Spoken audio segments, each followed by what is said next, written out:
बिस्मिल्लाहिर्रहमानिर्रहीम। Rabbi ज़िदनी इल्मा, rabbi इश्रह ली सदरी व यस्सिर ली अमरी वहलुल उक़दतम मिन लिसानी यफ़क़हू क़ौली। स्टूडेंट्स, हम sources and forms of finance को डिस्कस कर रहे हैं। इसके अंदर आज जिस टॉपिक के ऊपर हम बात करेंगे वो है टाइप्स ऑफ सिक्योरिटी फाइनेंस के हवाले से। उसके अंदर प्रेफरेंस शेयर्स के ऊपर हम अपनी डिस्कशन जो है वो शुरू करेंगे। प्रेफरेंस शेयर क्या होते हैं इसके हवाले से हम समझेंगे। फिर हम उसकी टाइप्स को डिस्कस करेंगे कि किस तरह के प्रेफरेंस शेयर्स जो हैं वो होते हैं, और उनके फिर फीचर्स को हम डिस्कस करेंगे। उसके बाद फिर हम एडवांटेजेस ऑफ प्रेफरेंस शेयर को हम डिस्कस करेंगे। फिर इसके डिसएडवांटेज को भी देखेंगे। उसके बाद हम ये देखेंगे कि नो पार शेयर जो होते हैं वो क्या होते हैं, और फिर डेफर्ड शेयर जो हैं वो क्या हैं। ये जितने भी प्रेफरेंस शेयर, नो पार शेयर, डेफर्ड शेयर और इक्विटी शेयर जो कि हम पहले डिस्कस कर चुके हैं, ये तमाम जो हैं सिक्योरिटी ऑफ फाइनेंस की टाइप्स हैं। ठीक है, तो आज के टॉपिक के अंदर हम इस टॉपिक को इंशाल्लाह कवर करने की कोशिश करेंगे। ठीक है, सोर्सेज ऑफ फाइनेंस के अंदर टाइप्स ऑफ सिक्योरिटी फाइनेंस को हम डिस्कस कर रहे हैं, और इसके अंदर जो है अब तक जिन चीज़ों को हमने डिस्कस किया उसमें पहले था इक्विटी शेयर। इक्विटी शेयर के बाद आज जिस टॉपिक के ऊपर हम अपनी डिस्कशन को कंटिन्यू करेंगे वो है प्रेफरेंस शेयर, नो पार स्टॉक और डेफर्ड शेयर। सबसे पहले तो हम सिक्योरिटीज़ की थोड़ी सी पीछे से एक जो है वो रिवीजन कर लेते हैं। वो कहता है जी, द ऑनरशिप सिक्योरिटीज़ जो हैं वो दो तरह की होती हैं। एक आपकी ऑनरशिप बेस्ड होती हैं, दूसरी होती हैं क्रेडिटरशिप जो सिक्योरिटीज़। ऑनरशिप जो सिक्योरिटीज़ होती हैं उनको हम कैपिटल स्टॉक बोल देते हैं, और जो क्रेडिटरशिप सिक्योरिटीज़ हैं उनको हम डेट कैपिटल या डेट स्टॉक भी बोल दिया जाता है। ठीक है, ये जो डेट स्टॉक होता है ये आपके लिए एक लोन होता है। ये एक्सटर्नल जो है वो सिक्योरिटी या एक्सटर्नल फाइनेंस भी इसको कह दिया जाता है, और जो कैपिटल स्टॉक होता है इसको हम इंटरनल फाइनेंस भी बोल देते हैं। ठीक है, ऑनरशिप सिक्योरिटी जैसे इसके वर्ड के ऊपर अगर हम जाएं तो इसके अंदर एक जो सिक्योरिटीज हम इशू करते हैं उसमें कंपनीज की मलकियत होती है, ऑनरशिप होती है, और वो ऑनरशिप जो है जब कोई शेयर होल्डर परचेज करता है तो उसको वो ऑनरशिप जो है वो वहां पर दी जाती है। ठीक है, लास्ट टाइम हमने इक्विटी शेयर को डिस्कस किया, आज हम आगे फर्दर अपनी डिस्कशन को कंटिन्यू करेंगे। प्रेफरेंस शेयर जो है वो कहता है जी कि the parts of corporate securities are called as preference share. ये जो कॉर्पोरेट सिक्योरिटीज होती हैं उसके पार्ट जो है उसको प्रेफरेंस शेयर कहा जाता है, और प्रेफर से मुराद जिसको तरजीह दी जाती है, यानी कि ऐसे शेयर्स होल्डर्स जिनको डिविडेंड के मामले में या और मुख्तलिफ चीज़ों के हवाले से तरजीह दी जाती है उसको हम प्रेफरेंस शेयर कहते हैं। कहता जी it is the shares which have preferential right to get dividend, ठीक है, and get back the initial investment at the time of winding up of the company। जब डिविडेंड हम डिस्ट्रीब्यूट करेंगे उस टाइम पे भी इनको प्रेफरेंस मिलेगी, और जब कंपनी को वाइंड अप किया जाता है, बंद किया जाए या डिसॉल्व की जाएगी, तो उस टाइम पे भी इनको सबसे पहले तरजीह दी जाएगी कि इनकी इनिशियल जो इन्वेस्टमेंट है वो इनको वापस की जाए। Preference shareholders are eligible to get fixed rate of dividend. They do not have voting rights। ठीक है, जो इक्विटी शेयर था उसके अंदर डिविडेंड जो था वो प्रेफरेंस शेयर होल्डर्स को देने के बाद दिया जाता है, जबकि यहाँ पर इनको प्रेफरेंस मिलती है। दूसरे नंबर पर यहाँ पर जो डिविडेंड होता है उसका एक फिक्स्ड रेट होता है, और इसके अलावा यहाँ पर जो इनको एक इसके अंदर जो कह लें कि ड्रॉबैक जो है वो ये है कि इनको वोटिंग राइट नहीं मिलते, इनको कोई हिस्सा वोटिंग के हवाले से नहीं होता, हकदार नहीं होते ये। तो बहरहाल इनको और मुख्तलिफ चीज़ों के हवाले से प्रेफरेंस दी जाती है। प्रेफरेंस शेयर्स की जो टाइप्स हैं उसके अंदर सबसे पहली जो टाइप है वो है cumulative preference shares. Cumulative preference shares क्या कहता है जी कि have the right to claim dividends for those years which have no profits. ठीक है, बाज़ दफ़ा कंपनी जो है वो प्रॉफिट अर्न नहीं करती, तो कम्युलेटिव प्रेफरेंस शेयर्स होल्डर्स जो होते हैं ये ऐसे शेयर होल्डर्स हैं कि जिनको पीछे से 4-5 साल 10 साल का जो कम्युलेटिव जो प्रॉफिट जो पीछे से चला आ रहा होता है उसकी रेशो के मुताबिक इनको उसके अंदर जो है वो डिविडेंड जो है ये क्लेम कर सकते हैं। If the company is unable to earn profit in any one or more years, cumulative preference shareholders are unable to get any dividend but they have the right to get comparative dividends। ठीक है ना, कि previous जो years के अंदर जो है जितना उन्होंने प्रॉफिट पहले अर्न किया होता है उसके कम्युलेटिव ये राइट्स रखते हैं कि ये क्लेम कर सकें।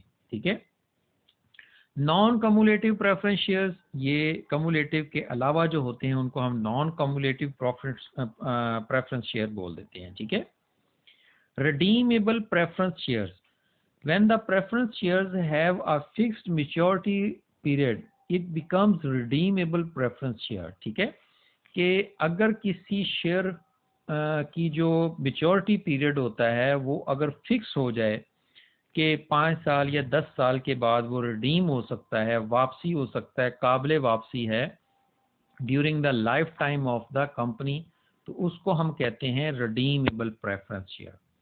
और इररिडीमेबल प्रेफरेंस शेयर्स वो होते हैं जो कि कभी भी रिडीम नहीं किए जा सकते, काबिल वापसी नहीं होते हैं। ठीक है, irredeemable preference share can be redeemed only when the company goes for liquidator. हाँ, इसके अंदर एक चीज होती है कि अगर कंपनी हमारी डिसॉल्व हो रही हो, लिक्विडेशन की तरफ जा रही हो, तो फिर ये रिडीम हो सकते हैं, अदरवाइज ये रिडीम नहीं होते। ठीक है, पार्टिसिपेटिंग प्रेफरेंस शेयर कौन से होते हैं कि they have the right to participate extra profits.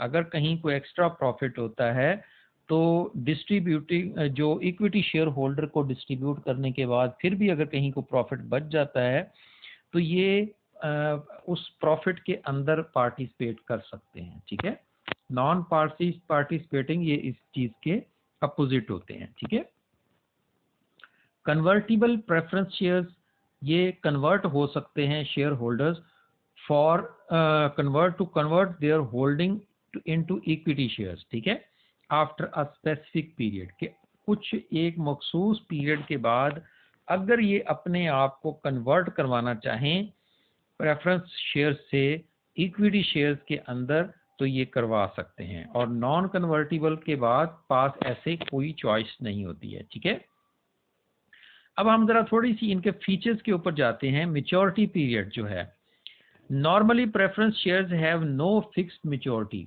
ठीक है ना, कि इनका कोई फिक्स्ड मेच्योरिटी पीरियड नहीं होता, और ये in case of redeemable preference share, ठीक है, अगर वो रिडीमेबल नहीं है उसमें रिडीमेबल होते हैं तो फिर उसके अंदर जो है वो एक होता है, अदरवाइज ऐसा नहीं होता। ठीक है, preference share can be redeemed only at the time of the company of the liquidation. ठीक है, कि ये लिक्विडेशन के टाइम पे ही रिडीम हो सकते हैं।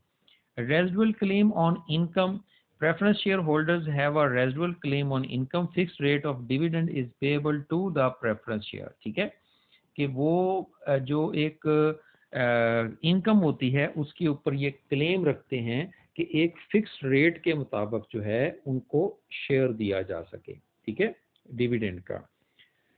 और इसी तरीके से एसेट्स के ऊपर भी होता है कि अगर कंपनी डिसॉल्व हो रही हो तो ये अपना क्लेम कर सकते हैं एक्स्ट्रा उनके एसेट्स के हवाले से आम जो इक्विटी शेयर होल्डर्स होते हैं उनके मुकाबले में। ठीक है, मैनेजमेंट के ऊपर इनका किसी किस्म का कोई कंट्रोल नहीं होता, doesn't have any voting right, क्योंकि इनके पास कोई वोटिंग राइट नहीं होते हैं। ठीक है, फिक्स्ड डिविडेंड, इनको हम फिक्स्ड डिविडेंड पे करते हैं और उसकी कोई एक कह लें कि जो इक्विटी शेयर होल्डर्स होते हैं, जबकि उनकी कोई ऐसी फिक्सेशन नहीं होती है, उनको आप कम भी कर सकते हो, ज़्यादा भी कर सकते हैं, लेकिन इनको आपको एक फिक्स्ड रेट के मुताबिक जो है वो डिविडेंड पे करना पड़ता है।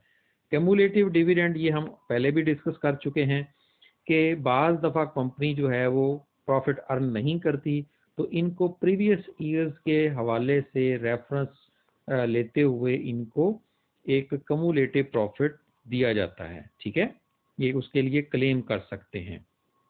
एडवांटेज इसको ये है कि रिडेम्पशन के लिए अगर एक स्पेसिफिक पीरियड के बाद इनकी रिडेम्पशन हो सकती है, यानी कि काबिल वापसी हो सकते हैं, और इरिडीमेबल जो होते हैं वो ऐसा नहीं कर सकते, ठीक है।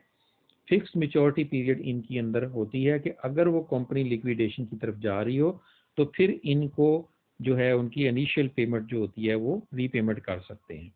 पार्टिसिपेटिंग कंपनी जो होती है सरप्लस प्रॉफिट अगर हो तो उसके अंदर ये पार्टिसिपेट कर सकती है। और दूसरे नंबर पर इनके अंदर जो इसको एक एडवांटेज भी होता है प्रेफरेंस शेयर के अंदर कि प्रेफरेंस शेयर होल्डर जो है वो अपने आप को इक्विटी शेयर में कन्वर्ट करवा सकते हैं, जबकि इक्विटी शेयर होल्डर जो होता है वो प्रेफरेंस शेयर में कन्वर्ट नहीं हो सकता। एक्सपेंसिव सोर्स ऑफ फाइनेंस, ये कंपनी के लिए एक एक्सपेंसिव सोर्स ऑफ फाइनेंस होता है, क्योंकि इस तरह के जितने भी शेयर होल्डर्स होते हैं उनको आपको एक फिक्स रेट के मुताबिक जो है वो डिविडेंड पे करना ही पड़ता है, और बाज़ दफ़ा कंपनी ने अगर प्रॉफिट ना भी अर्न किया हो तो तब भी इनको डिविडेंड देना पड़ता है, ठीक है, कम्युलेटिव डिविडेंड जो कि हम पीछे डिस्कस कर चुके हैं। इनको किसी किस्म का वोटिंग राइट नहीं होता, ये इसके लिए एक डिसएडवांटेज होता है। फिक्स डिविडेंड हम पहले ही डिस्कस कर चुके हैं कि इनको फिक्स रेट के मुताबिक जो है वो कंपनी को डिविडेंड पे करना पड़ता है, जो कि कंपनी के लिए एक नुकसानदेह चीज़ होती है। एक परमानेंट बर्डन होता है, कम्युलेटिव प्रेफरेंस शेयर जो होते हैं वो एक कंपनी के लिए एक परमानेंट बर्डन बन जाते हैं कि अगर प्रॉफिट ना भी हो तब भी उनको जो है वो एक पिछले प्रीवियस ईयर्स के जो मुकाबले में उनको प्रॉफिट देना पड़ता है, उनके एंगेजमेंट में जितना भी उन्होंने जिस रेशियो से प्रॉफिट पहले लिया होता है उसी रेशियो से उनको पे करना पड़ता है। टैक्सेशन जो होती है preference share dividend is not a deductible expense, जो है कि इसके ऊपर जो है टैक्स जो होता है वो डिडक्टिबल नहीं होता, ठीक है। वाइल कैलकुलेटिंग टैक्स, जब हम कैलकुलेट टैक्स की कैलकुलेटिंग करते हैं तो डिविडेंड जो होता है वो इज नॉट डिडक्टिबल एक्सपेंस होता है, बट इसके ऊपर इंटरेस्ट जो होता है अगर वो इसमें हो तो वो आप उसको कैलकुलेट करते हैं, जो कि कंपनी के हवाले से एक डिसएडवांटेज का बायस बनता है कि जो इसका इंटरेस्ट होता है वो आपको उसके अंदर लेना पड़ता है, ठीक है। सोर्सेज ऑफ फाइनेंस के अंदर जो है अब हम जो है नो पार शेयर को हम डिस्कस करेंगे कि when the shares are having no face value. आम तौर पर जो शेयर्स होते हैं उनकी हर एक शेयर की फेस वैल्यू होती है, कोई 10 रुपए का भी हो सकता है, कोई 100 रुपए का हो सकता है, लेकिन ये जो शेयर्स होते हैं इनकी कोई खास वैल्यू नहीं होती है, ठीक है। The company issue this kind of share which is dividend into a number of specific shares without any specific denomination, ठीक है। The value of shares can be measured by dividing the real net worth of the company. जो company की net worth होती है real, उसको हम total number of shares के ऊपर जब हम डिवाइड करते हैं तो फिर उसकी एक वैल्यूएशन होती है, जबकि इसकी कोई खास हम स्पेसिफिक शुरू से ही इसकी कोई वैल्यूएशन नहीं करते, ठीक है। ऑनरशिप सिक्योरिटीज और कैपिटल स्टॉक के अंदर जो है अब हम डेफर्ड शेयर्स को डिस्कस करते हैं। डेफर्ड शेयर्स कौन से होते हैं, कहता है जी deferred shares are called as founder shares because these shares were normally issued to the founders, ठीक है, कि ऐसे लोग जो कंपनी को एस्टेब्लिश करते हैं, जो उसके फाउंडर होते हैं, जो बानी होते हैं, उनको ये डेफर्ड शेयर्स जो हैं वो इशू किए जाते हैं, ठीक है। The share holders have a preferential right to get dividend, इनको हम प्रेफरेंशियल राइट देते हैं, किन से पहले, प्रेफरेंस शेयर से भी पहले, ठीक है। यानी कि जो प्रेफरेंस हमने जब हम डिविडेंड अनाउंस करते हैं तो सबसे पहले आप जो है वो डेफर्ड शेयर होल्डर्स को डिविडेंड देते हैं, फिर उसके बाद प्रेफरेंस शेयर होल्डर को देते हैं, फिर उसके बाद जो इक्विटी शेयर होल्डर्स होते हैं उनको आप बाद में डिविडेंड डिस्ट्रीब्यूट करते हैं, ठीक है।